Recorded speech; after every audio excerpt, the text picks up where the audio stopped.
नमस्कार दोस्तों, मैं हूं राजकुमार और आप देख रहे हैं सॉलिटेयर एक्सप्रेस। आज हम लोग एक ऐसी शख्सियत के साथ मौजूद हैं जो सॉफ्टवेयर इंजीनियरिंग की तालीम हासिल करके अपने बेहतर भविष्य की कल्पना लेकर शायद बेंगलोर गए और लेकिन मन नहीं लगा तो अब रियल एस्टेट में है। संघर्ष की गाथा, क्योंकि जब हम बचपन में होते हैं तो कहीं ना कहीं एक सपना देखते हैं और उसी दिशा में हम आगे बढ़ते हैं, लेकिन कैसे राहें बदल जाती हैं और कैसे व्यक्ति कहाँ से कहाँ पहुँच जाता है। मेरे साथ मौजूद है पीके सिंह। सिंह साहब, आप ही अपना छोटा सा परिचय एक बार दे दीजिए। नमस्कार राजकुमार भाई। परिचय तो आपने दे दिया बहुत है, बाकी छोटा सा जो आप संघर्ष कह रहे हैं, मतलब मैं इसको संघर्ष तो नहीं बोलूँगा एक्चुअल, हाँ चेंज ऑफ स्ट्रीम है, चेंज ऑफ मतलब मेरा करियर है इन द सेंस कि सॉफ्टवेयर इंजीनियर की तालीम हासिल करने के बाद एज अ सॉफ्टवेयर इंजीनियर मैं मैक्स ग्रुप में जॉब करता था। बट कुछ फैमिली में ऐसी परिस्थितियाँ उत्पन्न हुई कि मुझे जॉब छोड़नी पड़ी और उसके बाद फिर रियल एस्टेट के काम में अनचाहते हुए आया। बेसिकली मैं, कुछ साथ के दोस्त लोग थे और कुछ फाइनेंशियली मैंने उनको सपोर्ट किया और हमने एक छोटा सा प्रोजेक्ट किया। लेकिन उसके बाद मैंने ये रियलाइज़ किया कि ये सेक्टर अपने आप में बहुत ही अनऑर्गेनाइज्ड है। क्योंकि आपको याद होगा कि आज से मान लीजिए से 15 साल पहले, बिकॉज मैं इस इंडस्ट्री में अब तो almost since 1998 I am into real estate. तो अगर मैं सन 2000 की या 98 की 2002 की बात करूं तो रियल एस्टेट का मतलब बड़ी सी गाड़ी, मोटी सी चेन और मतलब 2-4 लोग साथ में, अगर प्रॉपर्टी डीलिंग रियल एस्टेट की बात करते थे तो यही एक छवि दिमाग में आती, मतलब एक तरह से बाहुबली। हाँ, एक यही छवि ये दिमाग में आती थी। तो बट सन 2002 में मैं नोएडा शिफ्ट हुआ तो यहाँ मैंने देखा कि रियल एस्टेट का इतना ज़्यादा स्कोप है लेकिन कोई भी तरीके से नहीं कर पा रहा है इसको। तो तब मुझे ये लगा कि भाई सिर्फ आईटी ही में ही क्यों ये culture, corporate culture real estate में क्यों नहीं आ सकता। तो वहाँ से मेरे को ये दिमाग में आया कि चलो रियल एस्टेट है और सबसे बड़ी बात है इसमें अच्छे तरीके से काम करते हुए अच्छा करियर बनाया जा सकता है, अच्छा पैसा कमाया जा सकता है, तो तरीके से क्यों ना किया जाए। तो तब मैंने 2002 में प्रॉपरली कंपनी रजिस्टर करा के और हमने ये रियल एस्टेट का काम शुरू किया। ब्रोकरेज के काम से शुरू किया था, फिर छोटा छोटा अपना एक आध छोटा छोटा प्रोजेक्ट भी किया और तब से हम कोशिश कर रहे हैं कि अच्छे तरीके से, एक ट्रांसपेरेंट तरीके से हम इस काम को कर सकें। और सबसे बड़ी बात ये रही कि इतने सालों में जितने भी जो भी हमारे क्लाइंट हैं 15-15 साल पुराने, 20-20 साल पुराने, वो पहले क्लाइंट से लेकर आज तक, वो आज तक जुड़े हुए हैं हमारे साथ।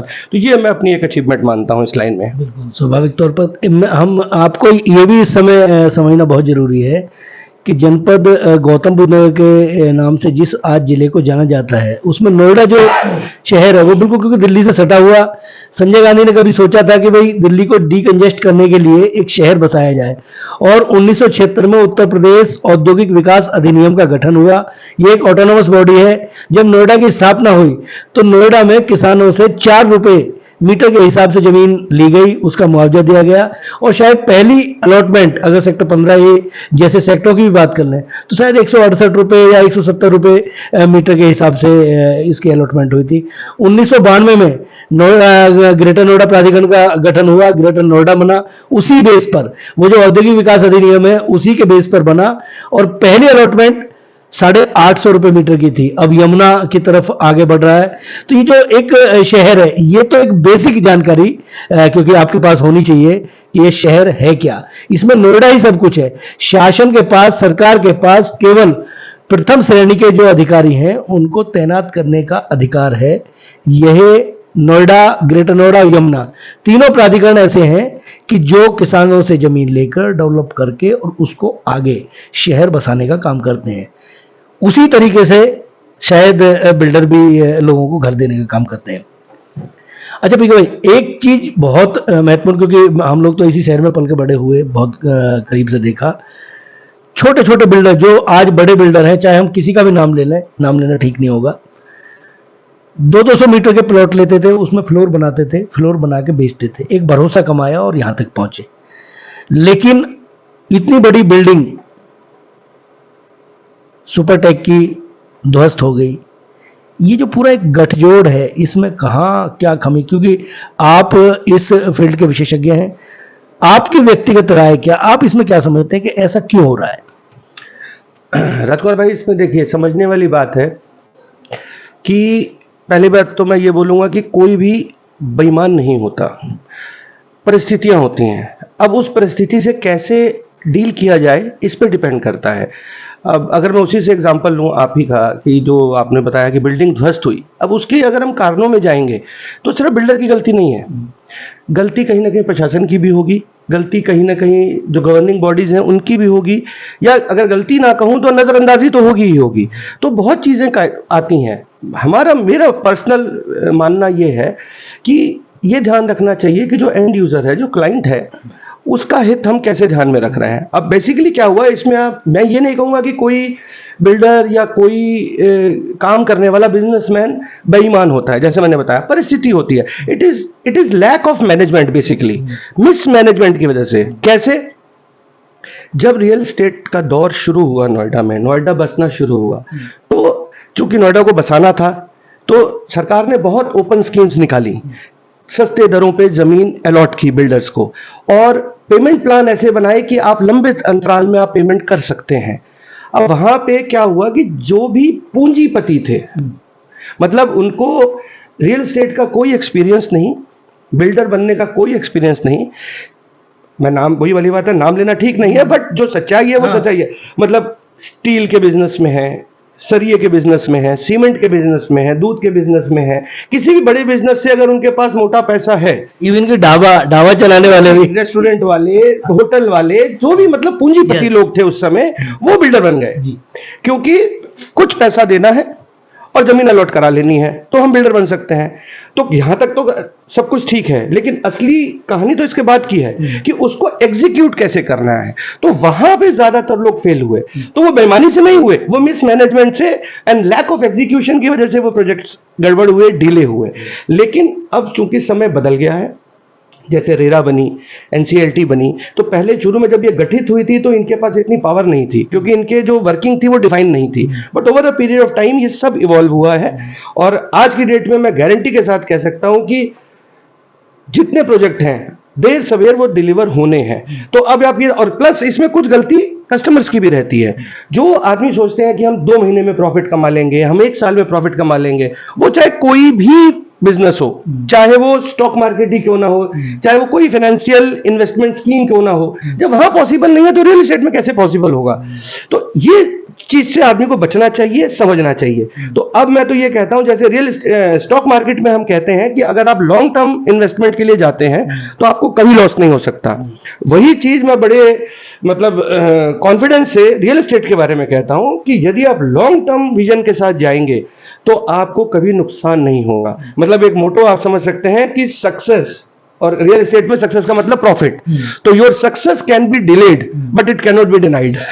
तो देर हो सकती है। फॉर एग्जाम्पल मैं एक छोटा सा देता हूं और नाम लेके देता हूं, बहुत बिल्डर है, नोएडा एक्सटेंशन में है, आम्रपाली हो गया। अब जिन्होंने आज से 10 साल पहले लिया था 2800 रुपए का रेट, 2200 रुपए के रेट पे लिया था, 5-7 साल 10 साल कुछ गड़बड़ रही, डिलीवरी नहीं हो पाई या वो लिटिगेशन में रहा, लेकिन जब अब वो दोबारा स्टार्ट हुआ है 6,000 रुपए, 6,500 रुपए, 8,000 रुपए का रेट है।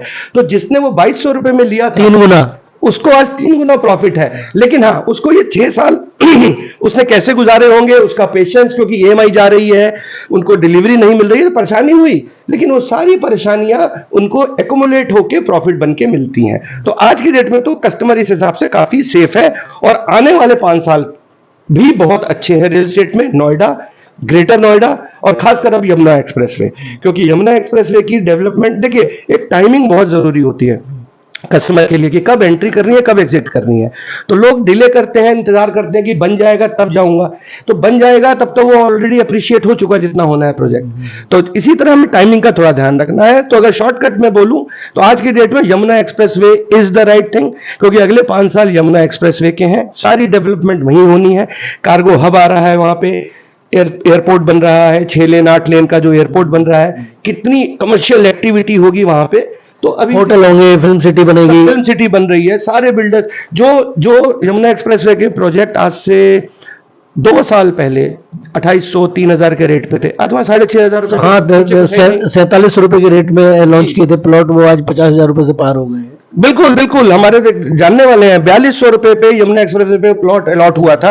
आज अथॉरिटी का रेट 32,000 रुपए मीटर का है, अथॉरिटी का, तो मार्केट का तो इससे ज्यादा ही होगा। तो आने वाले 3 साल 4 साल से 5 साल Yamuna express way very good opportunity, तो लोगों के लिए मेरी यही सलाह है। अच्छा पीके भाई, एक अंतिम सवाल कि एक लेमैन, यदि कोई लेमैन आता है प्रॉपर्टी खरीदने के लिए, क्योंकि आप ऐसी जगह बैठे हो, एक तो ढांचागत व्यवस्था जो है बनाने की जरूरत है, और पूरा नोएडा एक्सटेंशन जो है वो 5 किलोमीटर की रीच में है। अगर एक तरफ से दूसरी तरफ देखें 5 किलोमीटर इधर और इधर से इधर 5 किलोमीटर, मेट्रो भी आ रही है आने वाले समय में संभावना है। जो कोई नया व्यक्ति अगर इन्वेस्टमेंट के लिए आता है तो उसको किन बातों का ध्यान रखना चाहिए, और उन्हें अपना पैसा इन्वेस्ट करने से पहले किन किन चीज़ों के बारे में जानकारी हासिल करनी चाहिए, कहाँ से मिले? सर ये थोड़ा सा सवाल ऐसा है कि मतलब इसका थोड़ा आंसर मतलब कई लेवल्स में जाता है। बेसिकली इन्वेस्टमेंट जो एक वर्ड है वो बहुत ही छोटा वर्ड है। इन्वेस्टमेंट कई तरह के होते हैं, वो डिपेंड करता है पर्सन टू पर्सन कि इन्वेस्टमेंट वो किस वजह से करना चाह रहा है। वो मंथली रिटर्न लेना चाहता है, या वो अपने इन्वेस्टमेंट पे एप्रिसिएशन लेना चाहता है, या वो इन्वेस्ट कर रहा है अपने फ्यूचर सिक्योर करने के लिए। तो इन चीज़ों को देखते हुए हम वो डिसाइड करते हैं कि किसको कौन सा प्रोडक्ट पिच करना है। अब रही बात आपने जो पूछा कि किन चीज़ों का ध्यान रखना चाहिए, तो ये एक बहुत अच्छी खबर है। मैं आपको जैसे कहना चाह रहा हूँ कि आजकल चीज़ें इतनी ज़्यादा टाइट हो गई हैं और इतनी ज़्यादा ट्रांसपेरेंट हो गई हैं कि अब वो 10 साल पहले या 6 साल पहले वाली स्थिति नहीं रही। तो कस्टमर को ज़्यादा परेशान होने की आज ज़रूरत नहीं पड़ेगी। आज मोटी मोटी या बेसिक 2-3 चीज़ों का आप ध्यान रखिए कि रेरा है कि नहीं प्रोजेक्ट का, क्योंकि रेरा अपने आप में आजकल बहुत पावरफुल हो गई है और सारे बिल्डर्स उसके तहत आते हैं। पहले सिर्फ रेरा रजिस्ट्रेशन लेना काफ़ी होता था, लेकिन आजकल मंथली ऑडिट रिपोर्ट हर मंथ की जाती है हर बिल्डर की रेरा के पास, और अगर वो डिले करेगा या और उनको पूरा उनको डिटेल देना होता है कि कहाँ कहाँ मैंने कितना कितना खर्च किया, और वो रेरा ही डिसाइड करती है कि आप मतलब वो बिल्कुल डिटेल्ड है। तो आज अब ये सब ज़्यादा परेशानी नहीं रही है। आप देखिए रेरा है कि नहीं है, आप ये देखिए आपका बजट है कि नहीं है, कंस्ट्रक्शन लिंक प्लान। और आजकल मतलब पहले हम ये एडवाइस करते थे कि आप कंस्ट्रक्शन लिंक प्लान में जाइए, लेकिन आजकल तो बैंक ही कंस्ट्रक्शन लिंक पे ही लोन कर रहे हैं, आजकल वैसे लोन ही नहीं हो रहा है। तो आज कस्टमर काफ़ी सेफ है और उसको बहुत ज़्यादा घबराने की ज़रूरत नहीं है। अच्छा एक अंतिम सवाल, आप सॉफ्टवेयर इंजीनियर की पढ़ाई आपने की, और सॉफ्टवेयर इंजीनियर जो है, क्योंकि सब कुछ तो आजकल सोशल मीडिया हो चाहे कुछ भी कर ले, मतलब अगर देश बढ़ा है तो एक तकनीक के आधार पे चीज़ें हुई हैं। तो इसको ये जो आपके जीवन की जो एक तरह का आपका अभी तक का जो ये दौर रहा, कहाँ से शुरू हुए, कहाँ पहुँचे, कैसे, अगर सॉफ्टवेयर इंजीनियर होते तो कुछ बेहतर करते? अब सर देखिए बेहतर और नहीं बेहतर तो मैं नहीं बता पाता। It is all about the personal choice. Software होता तो शायद मैं आज किसी कंपनी में सीईओ होता, कोई बात नहीं, लेकिन रियल एस्टेट में मुझे अच्छा लगता है काम करना। इट इज़ मतलब जब शुरू में मैंने बताया जैसे कि मैं ज़बरदस्ती आया, लेकिन बाद में जब मैंने इसमें काम करना शुरू किया तो मुझे यही लगा कि इसमें हम और नई तरीके से कर सकते हैं। हाँ, सॉफ्टवेयर में होता तो शायद एक सेट पाथ मतलब एक सेट एक चीज़ होती मेरे लिए कि ये करना है ये करना है ये करना है, वो सब कुछ डिफाइंड है। इसमें मुझे लगा कि हम कुछ अलग कर सकते हैं, तो ये मेरे को शुरू से एक रही है कि कुछ लीक से हट के काम करना।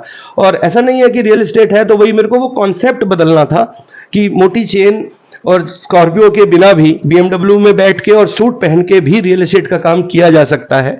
और आईटी बेस्ड, आजकल तो सारा काम आईटी बेस्ड हो गया है, कौन सी फील्ड में आईटी नहीं है आप ये देखिए। तो हम भी रियल एस्टेट में हम 70% आईटी का यूज करते हैं ऑनलाइन। मतलब आप ये विश्वास मानिए, फर्स्ट लॉकडाउन में ड्यूरिंग द पीक लॉकडाउन जब लोग घर की चौखट से नहीं निकलते थे, वी सोल्ड 40,000 स्क्वायर फीट्स घर के कमरे में बैठ के, सिर्फ आईटी बेस्ड था सारा।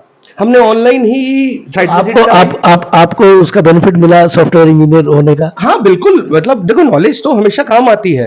तो हमने ऑनलाइन ही सब कुछ करवाया, साइट विजिट भी ऑनलाइन कराई, सारी डिटेल ऑनलाइन शेयर करी, पेमेंट भी ऑनलाइन हुई, घर से बाहर नहीं निकले। And during lockdown 45 days 40,000 square feet एक अच्छी मतलब उपलब्धि है। तो और उसी तरह से अब जैसे है कि भाई कस्टमर साइट विजिट पे जाता है, दूर है, हम सब कुछ कोशिश करते हैं कि ऑनलाइन, और सब कुछ ऑनलाइन अवेलेबल करते हैं, तो आदमी बैठ के बहुत ही इत्मीनान तरीके से एक डिसीजन, एक मेजर्ड डिसीजन ले सकता है जिसमें उसको सहूलियत होती है। खुद ही को कर बुलंद इतना, खुदा बंदे से ये पूछे, बता तेरी रजा क्या है। काम वो करिए जिसको मन करे। इस वीडियो में इतना ही, फिर मिलेंगे एक नए शख्सियत के साथ। नमस्कार।